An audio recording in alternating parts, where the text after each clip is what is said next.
BRS మాజీ మంత్రి హరీష్ రావుకు ఎంపీ చామల కిరణ్ కుమార్ రెడ్డి కౌంటర్ ఇచ్చారు.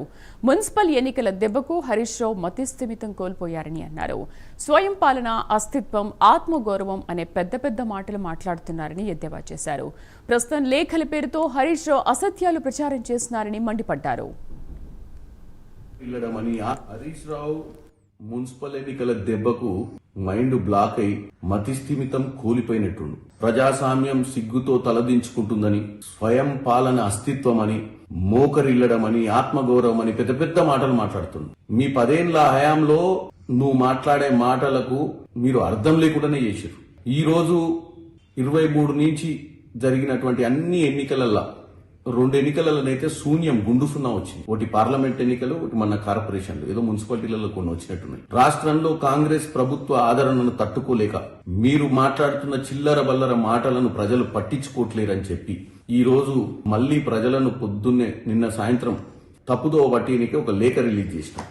ఎవరికి? మా అధిష్టానము ఢిల్లీలో క్యాబినెట్ మీటింగ్ పెడతలేదు. క్యాబినెట్ మీటింగ్ 23వ తారీఖు నాడు సెక్రటేరియట్ లో జరుగుద్ది. మీ మాదిరిగా క్యాబినెటే లేకుండా, ప్రజాపాలన లేకుండా, ప్రగతి లేని ప్రగతి భవన్ నుంచి పాలన లేకుండా ఫామ్ హౌస్ పాలన కాదు ఇది.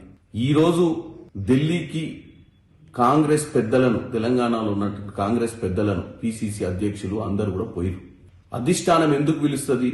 వాస్తవాలు ఏం జరుగుతున్నాయి ఇచ్చినటువంటి మీరు చెప్పాల్సిన అవసరం లేదు. మా బాధ్యత. మమ్మల్ని ఈ రోజు ప్రజలు 23లో అధికారానికి తెచ్చిర్రు. నిన్న జరిగిన మున్సిపల్ ఎన్నికలలో కూడా మమ్మల్ని ఆదరించి 92 సీట్లు ఇచ్చిర్రు. కాబట్టి ఇక ప్రజలకు నీ సొల్లు కబుర్లు చెప్పాల్సిన అవసరం లేదు. మాకు గురుతర బాధ్యత ఉంది. ప్రజలకు ఈ రోజు సేవ చేయాల్సిన పరిస్థితి. ఎందుకంటే వాళ్ళు మమ్మల్ని ఆదరించే విధానం బట్టి మాకు ఇంకా బాధ్యత పెరుగుతుంది.